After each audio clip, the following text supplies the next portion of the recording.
Bismillahirrahmanirrahim. Assalamualaikum warahmatullahi wabarakatuh. Innal hamdalillah nahmaduhu wa nasta'inuhu wa nastaghfiruhu wa nastahdihi wa natubu ilaih wa na'udzu billahi min syururi anfusina wa min sayyiati a'malina. May yahdihillahu fala mudilla lahu wa may yudlilhu fala hadiyalah.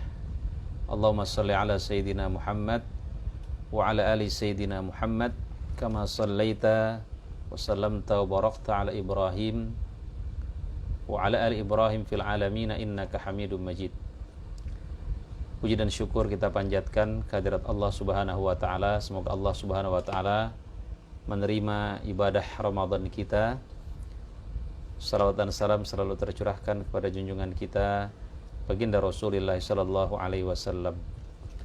Semoga kita semua kelak bisa mendapatkan syafaat daripada Rasulullah sallallahu alaihi wasallam. Jamaah yang dimuliakan Allah Subhanahu wa taala, pada pagi hari ini kita akan membahas salah satu buku karya Syekh Shalih Al-Munajjid yang berjudul Haram Tapi Disukai. Buku ini berisikan tentang 64 larangan yang diremehkan oleh manusia. Yang pertama adalah berbuat syirik kepada Allah Subhanahu wa taala. Jamaah yang dimuliakan Allah Subhanahu wa taala, Rasulullah sallallahu alaihi wasallam bersabda, "Maukah aku beritahu kepada kalian tentang dosa yang paling besar?" Ya, dosa besar yang paling besar. Rasulullah mengulanginya sampai 3 kali. Kami berkata, "Iya wahai Rasulullah." Kemudian beliau bersabda, yaitu menyekutukan Allah Subhanahu wa ta'ala. Jamaah yang dimuliakan Allah Subhanahu wa ta'ala, syirik adalah dosa yang tidak diampuni oleh Allah Subhanahu wa ta'ala jika pelakunya tidak bertaubat sebelum dia wafat. Allah Subhanahu wa ta'ala berfirman, "Innallaha la yaghfiru ayyushraka bihi wa yaghfiru ma duna dzalika liman yasha." Sesungguhnya Allah tidak mengampuni dosa karena mempersekutukan Allah, dan Dia mengampuni dosa selain syirik bagi siapa yang Dia kehendaki. Jadi kalau seseorang tidak bertaubat sebelum dia wafat, ketika dia melakukan dosa syirik, ya, maka Allah Subhanahu wa ta'ala tidak mengampuni dosanya. Nah, kemudian apa saja fenomena kesyirikan, ya, yang marak di negara-negara Muslim? Yang pertama adalah menyembah kuburan. Apa yang dimaksud dengan menyembah kuburan? Menyembah kuburan berarti meyakini bahwa para wali yang telah meninggal bisa memenuhi kebutuhan dan menyingkirkan musibah. Ya. Jadi ketika seseorang berziarah ke kubur, bukan mereka mendoakan para wali itu, tetapi justru mereka minta didoakan oleh para wali. Mereka minta tolong kepada para wali. Padahal justru yang hidup itulah mendoakan yang wafat, ya. Bukan yang wafat mendoakan yang hidup. Dalam sebuah riwayat Rasulullah mengatakan, "Mal mayyit fi qabrihi illa kal ghariqil mughawwith." Ya. Tidaklah mayit itu di kuburnya seperti orang yang sedang tenggelam. Ya. Mayit itu Apa sih yang dibutuhkan oleh mayit? Ya. Seperti orang yang tenggelam. Orang yang tenggelam itu kalau dikasih uang dia nggak mau, dikasih emas dia nggak mau. Apa yang dia mau? Ban. Itu yang paling berharga bagi orang yang tenggelam. Nah, begitu juga orang yang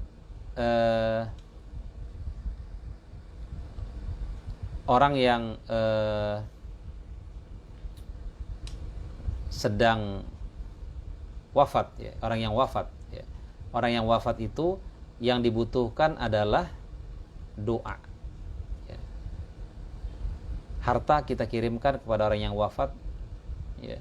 Kita masukkan harta ke dalam kuburnya tidak berguna. Kita baguskan kuburannya tidak berguna, ya. Tapi yang berguna adalah doa. Jamaah yang dimuliakan Allah Subhanahu wa taala, ya. Di antara fenomena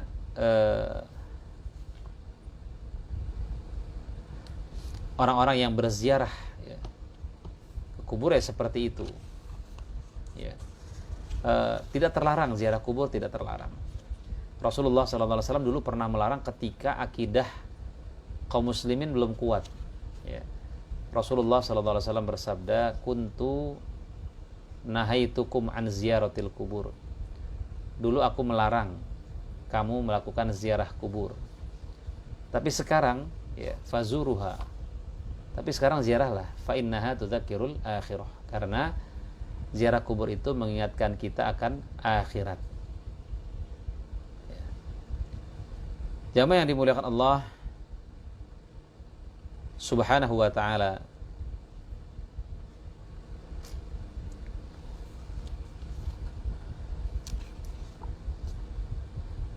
di antara bentuk menyembah kuburan juga mereka tawaf, ya. Mereka tawaf di kuburan. Kemudian mereka melumuri wajah mereka dengan tanah kuburan itu, menganggap tanah kuburan itu ada apa ya? Mungkin ada khasiatnya. Ya. Mereka mencium pintunya, mereka mengusap tiang-tiangnya. Ya. Nauzubillah min zalik. Ya. Allah Subhanahu wa taala berfirman, dan siapakah yang lebih sesat daripada orang yang menyembah selain Allah, yang tidak dapat memperkenankan doanya sampai hari kiamat, dan mereka lalai dari memperhatikan doa mereka. Tidak ada yang bisa mengabulkan doa kita kecuali Allah Subhanahu wa ta'ala. Lalu untuk apa kita datang ke kuburan lalu meminta keselamatan daripada orang-orang yang sudah wafat? Dalam satu hadisnya Rasulullah mengatakan, man mata wa huwa yad'u min dunillahi nidan dakhalan nar. Barang siapa yang meninggal dalam keadaan berdoa kepada selain Allah, maka dia masuk neraka. Ya. Jamaah yang dimuliakan Allah Subhanahu wa ta'ala,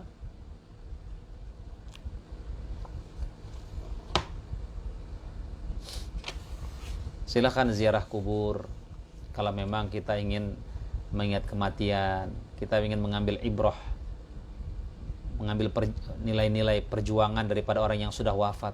Kalau memang itu orang-orang yang baik, ya, silahkan. Ya, tapi jangan sampai kita sampai minta tolong dari mereka. Ya. Di antara bentuk kesyirikan yang lain, ketika seseorang ziarah kubur, di antara mereka ada yang bernazar, ya, untuk selain Allah, sebagaimana dilakukan oleh orang-orang yang bernazar untuk memasang lampu dan lilin bagi penghuni kubur. Ya, dipasang lampu, lilin, ya. Yang itu tidak bermanfaat untuk penghuni kubur. Yang menerangi kuburan itu bukan ketika dipasangi lampu, bukan ketika dipasangi lilin. Yang menerangi kubur itu adalah amal solih mereka. Ya. Jamaah yang dimuliakan Allah Subhanahu wa ta'ala, maka luruskan niat kita ketika kita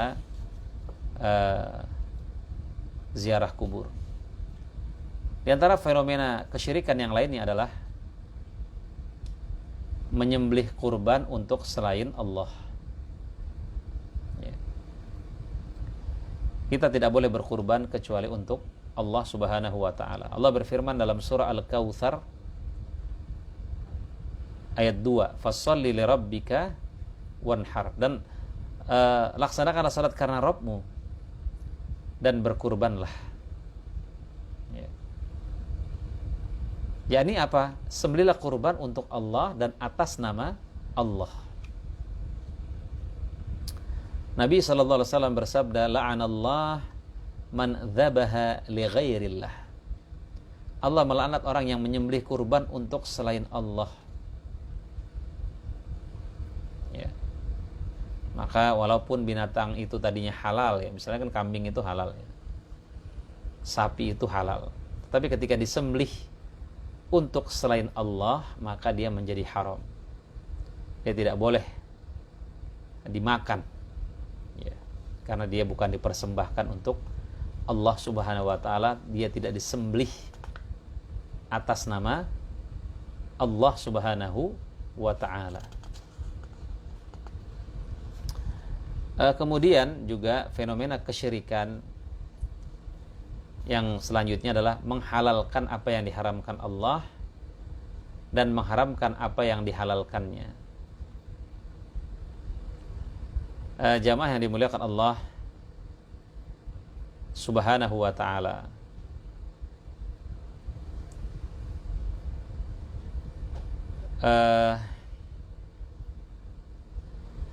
Rasulullah SAW itu pernah membaca ayatnya. Mereka menjadikan orang-orang alim Yahudi dan rahib-rahibnya sebagai Tuhan selain Allah. Ya, At-Taubah ayat 31. Ketika Adi bin Hatim mendengar Nabi membaca ayat ini, ia berkata, "Aku berkata, sungguhnya mereka tidak menyembah rahib-rahib tersebut." Beliau bersabda, "Benar. Akan tetapi rahib-rahib itu menghalalkan untuk mereka apa yang diharamkan Allah. Lalu mereka menganggapnya halal dan mengharamkan atas mereka apa yang dihalalkan Allah. Lalu mereka menganggapnya haram." Ya. Itulah wujud peribadatan kepada mereka. Jamaah yang dimuliakan Allah Subhanahu wa taala, kita tahu bahwa yang menghalalkan dan yang mengharamkan itu Allah. Ya, bukan pendeta-pendeta, ya bukan para ulama. Ya.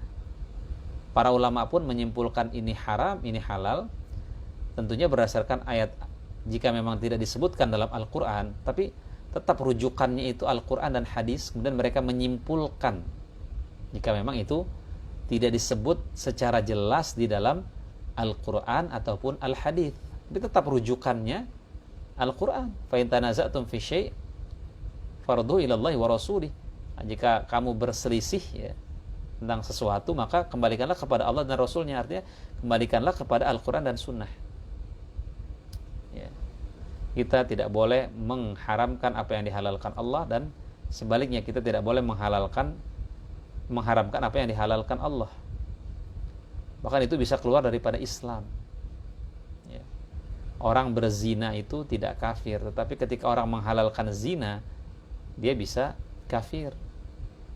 Orang meninggalkan salat belum disebut kafir, hanya mukmin fasik. Tetapi ketika seseorang mengatakan salat itu tidak wajib, maka orang itu bisa menjadi kafir. Maka hati-hati dengan tahrim dan tahlil ini ya. Ini mengharamkan apa yang dihalalkan Allah dan sebaliknya. Jamaah yang dimuliakan Allah Subhanahu wa ta'ala, Allah juga mensifati kaum musyrikin bahwa mereka itu tidak mengharamkan apa yang telah diharamkan Allah dan Rasulnya, dan mereka yang tidak beragama dengan agama yang benar. Ya. Jamaah yang dimuliakan Allah Subhanahu wa ta'ala, Allah juga berfirman, "Katakanlah Muhammad, terangkanlah kepadaku tentang rezeki yang diturunkan Allah kepadamu. lalu kamu jadikan sebagiannya haram dan sebagiannya halal, katakanlah, apakah Allah telah memberikan izin kepadamu atau kamu mengada-ngada atas nama Allah? Nggak boleh. Bahkan ketika Nabi minum madu ya, lalu Nabi pulang ke rumah Aisyah, ternyata Aisyah tidak menyukai bau madu. Lalu Nabi mengatakan, kalau begitu saya haramkan. Padahal madu itu halal. Akhirnya Allah menegur Rasulullah SAW. Ya ayuhan Nabi, lima tuharrimu ma ahalallah tabtaghi mardata azwajik. Wahai Nabi, kenapa engkau menghalalkan apa yang diharamkan Allah? Karena ingin mencari keridhaan istrimu. Ya. Kemudian yang selanjutnya, kesyirikan yang marak di masyarakat juga, yaitu sihir, perdukunan, dan ramalan. Nah, ini semua sihir adalah termasuk tindakan kufur ya. Akan termasuk dosa besar yang membinasakan ya. Ijtanibu as-sab'al mubiqat. Jauhi 7 hal yang merusak. Salah satunya itu adalah tadi apa? Sihir ya. Ada sihir yang halal, kata para ulama. As-sihru al-halal huwa tabassumuka fi wujuhi akhika. Sihir yang halal itu senyummu di hadapan saudaramu. Ya. Sihir mengakibatkan bahaya dan tidak bermanfaat. Jadi tidak ada manfaatnya mempelajari sihir ya. Allah berfirman, wa yata'allamuna ma yadurruhum wa la yanfa'uhum. Mereka mempelajari sesuatu yang mencelakakan dan tidak memberi manfaat kepada mereka. Dan katakanlah bahwa tukang sihir itu tidak akan menang dari manapun dia datang. Wala yuflihus sahiru min haitsu ata. Ya. Tukang sihir itu tidak akan menang dari manapun mereka datang. Jamaah yang dimuliakan Allah Subhanahu wa ta'ala,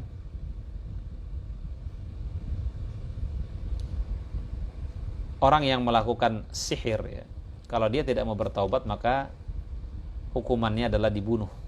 Itu menurut syariat Islam. Dan pendapatan yang dihasilkan daripada sihir adalah haram. Ya.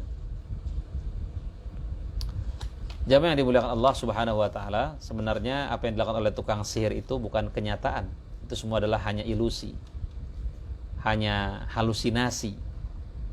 Allah Subhanahu wa ta'ala berfirman, wasaharu a'yunan nas, mereka menyihir mata manusia. Seakan-akan berubah menjadi ular. Padahal itu tidak berubah menjadi ular. Mereka hanya menyihir mata manusia. Itulah yang dilakukan oleh para tukang sihir. Jamaah yang dimuliakan Allah Subhanahu wa ta'ala, kita juga dilarang datang ke dukun untuk meramal masa depan, karena tidak ada yang mengetahui hal-hal yang akan datang kecuali Allah Subhanahu wa ta'ala. Wa ma tadri nafsun madza taksibu ghadan. Seseorang tidak akan tahu apa yang dia lakukan besok hari, secara pasti tidak tahu. Walaupun seseorang itu sudah membuat rencana ini dan itu, tetapi secara pasti tidak ada yang tahu. Bisa dilihat dalam surat Luqman ayat terakhir. Di situ ada kunci-kunci kegaiban di mana tidak ada yang mengetahui kecuali Allah. Allah berfirman, innallaha indahu ilmus sa'ah. Hanya di sisi Allah pengetahuan tentang kapan datangnya hari kiamat. Wa yunazzilul ghais, turunnya hujan. Wa ya'lamu ma fil arham, apa-apa yang ada di rahim ya. Mungkin sekarang baru bisa diketahui jenis kelamin ya, laki dan perempuan, tapi masih banyak hal-hal yang belum bisa diungkap ya. Wa yunazzilul ghais, turunnya hujan ya. Manusia hanya bisa memprediksi, tapi berapa banyak curah hujan, berapa lama curah hujan, bagian bumi mana saja secara pasti yang kena hujan, hanya Allah yang tahu. Wa ma tadri nafsun madza taksibu ghadan. seorang tidak tahu apa yang terjadi besok hari. Sebagaimana TNI kita yang baru saja gugur, yang baru saja syahid ya, di kapal selam sebanyak 53 orang. Andai mereka tahu bahwa pesawat bawa kapal selam itu akan celaka, mereka tidak akan naik gitu. Tapi mereka tidak tahu. Wa ma tadri nafsun bi ayyi ardin tamut. Seorang tidak tahu di bumi mana dia meninggal. Ini kunci-kunci kegaiban. Ya.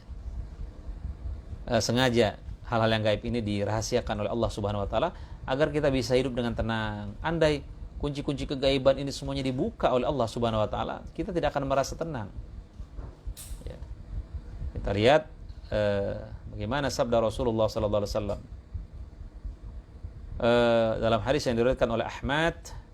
Rasulullah bersabda, man ata kahinan au arrafan fasaddaqa bima yaqul faqad kafara bima unzila ala Muhammad. Barang siapa yang mendatangi dukun atau peramal lalu membenarkan apa yang dia ucapkan, maka dia telah kufur kepada apa yang telah diturunkan kepada Muhammad, yaitu Al-Qur'an. Ya.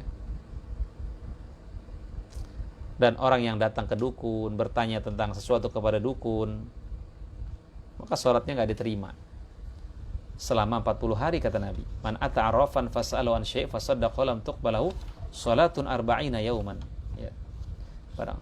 Ini menandakan bahwa masih ada orang yang rajin sholat, tetapi dia juga pergi ke dukun. Ya. Banyak. Ya. Jamaah yang dimuliakan Allah Subhanahu wa ta'ala,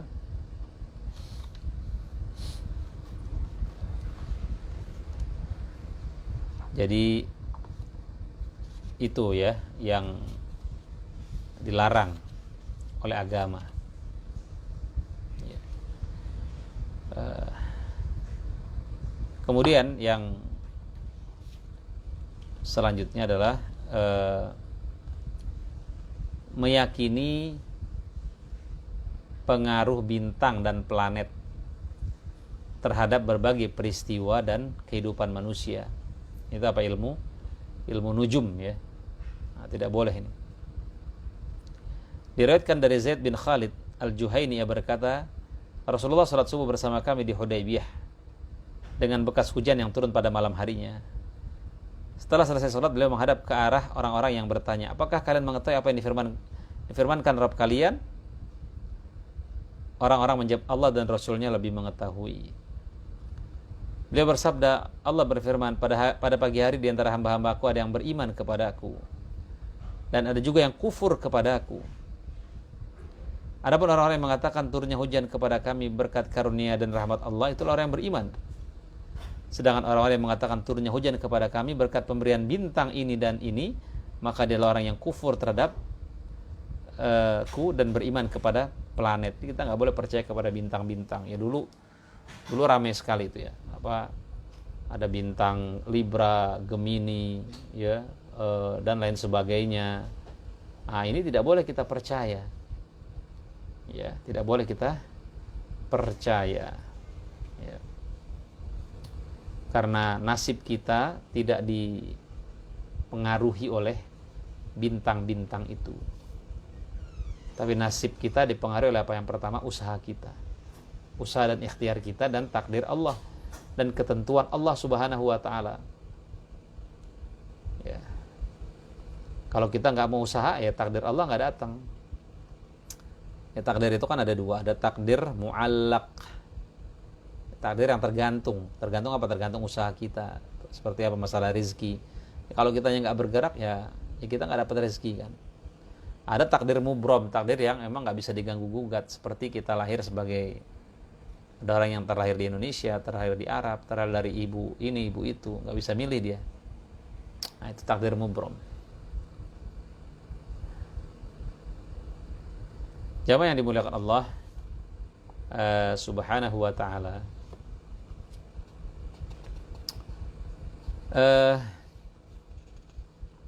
jadi tidak boleh kita percaya kepada bintang.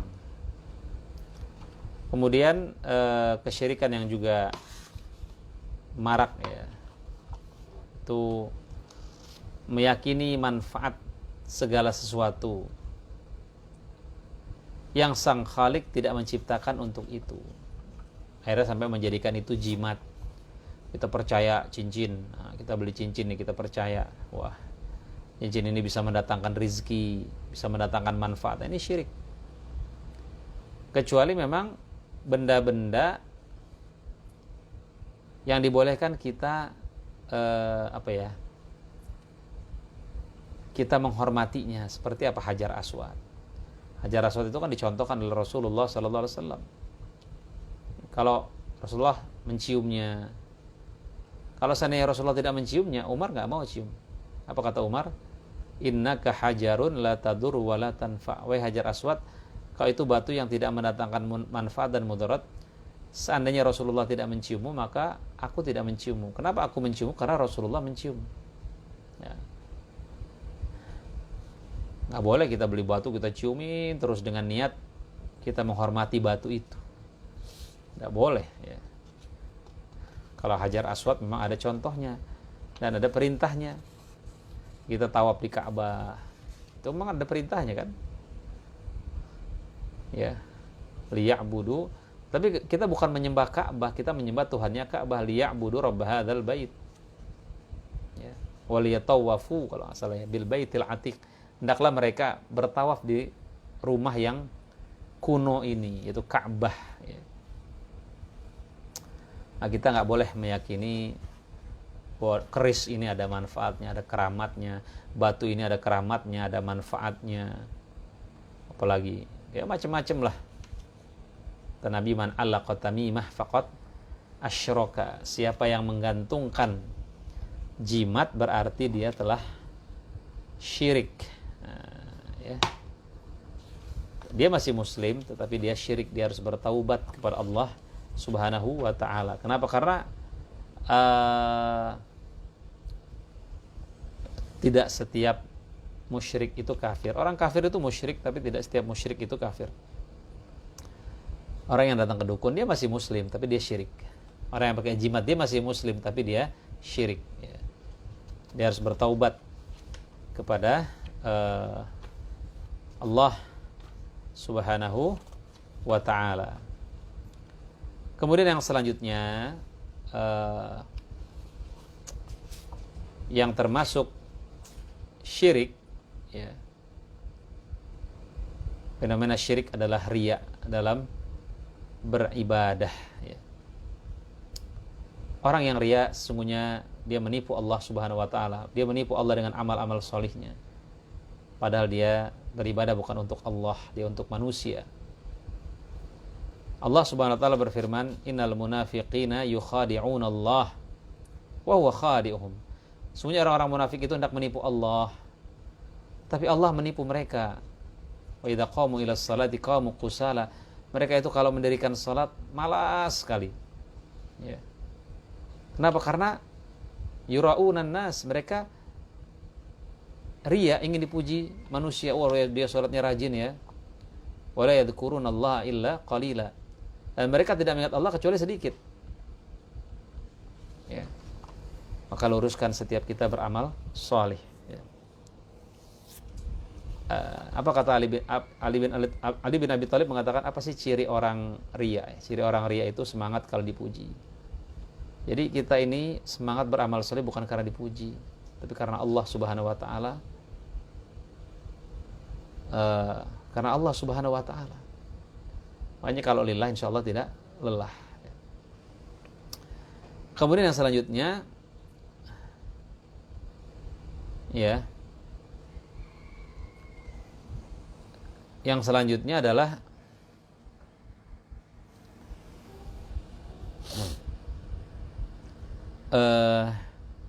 kalau dihina dia tidak semangat, dia tidak mau beramal.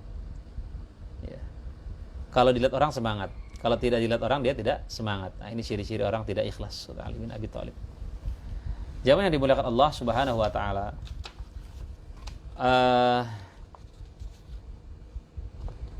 Begitu juga seseorang yang mengerjakan amal agar beritanya tersiar. Supaya tersiar, supaya orang membicarakan dia. Nah, ini juga syirik ini karena Allah. bukan karena Allah berarti. Karena ingin popularitas, ingin terkenal, ingin supaya supaya followernya banyak, supaya subscribernya banyak. Begitu followernya nggak banyak, begitu yang like nggak banyak, dia berhenti berdakwah karena tujuannya hanya follower. Nah, kalau kita tanya apakah follower bisa menyelamatkan kita dari azab Allah? Tidak. Apakah subscriber bisa menyelamatkan kita dari azab Allah? Tidak. Maka niatkanlah dakwah karena Allah, bukan karena subscriber, bukan karena follower, ya, bukan like karena liker, bukan. Ya. Rasulullah bersabda, ini ancaman keras bagi orang yang melakukan, dia mengerjakan sesuatu supaya jadi pembicaraan orang. Ya. Rasulullah bersabda, man sam'a sama'allahu bih, wa man ra'a ra'allahu bih. Barang siapa yang ingin didengar oleh manusia, maka Allah mendengarkannya, menyingkap niatnya pada hari kiamat.